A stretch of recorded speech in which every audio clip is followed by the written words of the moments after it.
Ito naman ang gawin nyo sa nilagang pugo na itlog. Mayroon pala tayo dito 50 piraso. Ibabalot lang natin sa plastic para hindi siya mabasag kapag pinakuluan na natin. Sa ganitong teknik, wala talagang mababasag. Pakukuluan lang natin ng mga 8 minuto. Hihanda na natin yung ating mga lamas, sibuyas sa bawang. Pagkalipas ng 10 minuto, hanguin na natin yung ating itlog ng pugo. Saka natin ibababad sa tubig. Ang paraan na ginawa ko, ni-running water ko na para agad lumamig. Babalatan na natin. Ganyan din yung teknik ko sa pagbabalat. Hinihila ako lang. Kung nakikita nyo, napaka-basic lang ako magbalat, no? Yan na pala yung nabalatan nating 50 pirasong pugong itlog. Handa na natin yung mahiwagang kawali. Maglagay lang tayo ng kaunting mantika, sibuyas, gisahin muna natin. Maglagay din tayo dahon ng sibuyas, pangdagdag sarap, tapos bawang, paminta. Maglalagay din tayo dito asukal, 2 kutsara. Gisahin lang natin ng maigi hanggang mag-caramelize yung ating asukal, tapos 2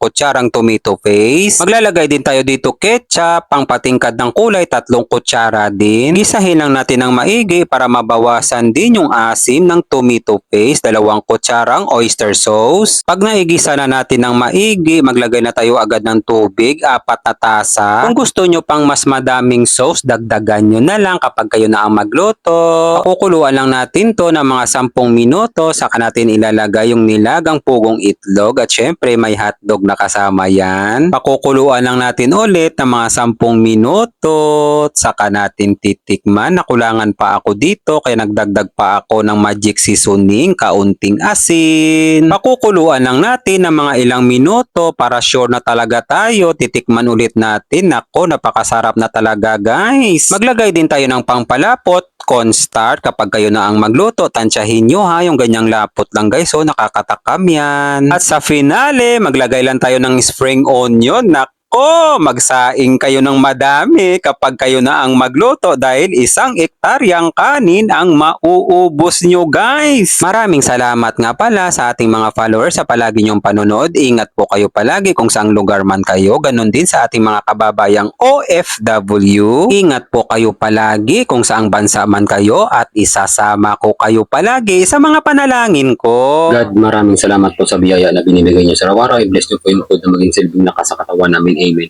Guys, kain tayo. Kain Pinas. Ayun. Kutsara tinidor.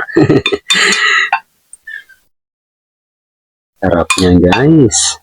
Ito pa. Yan.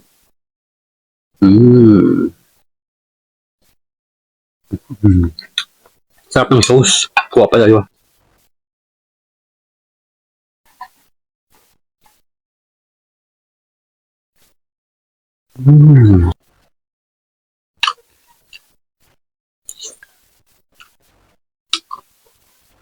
Sarap guys.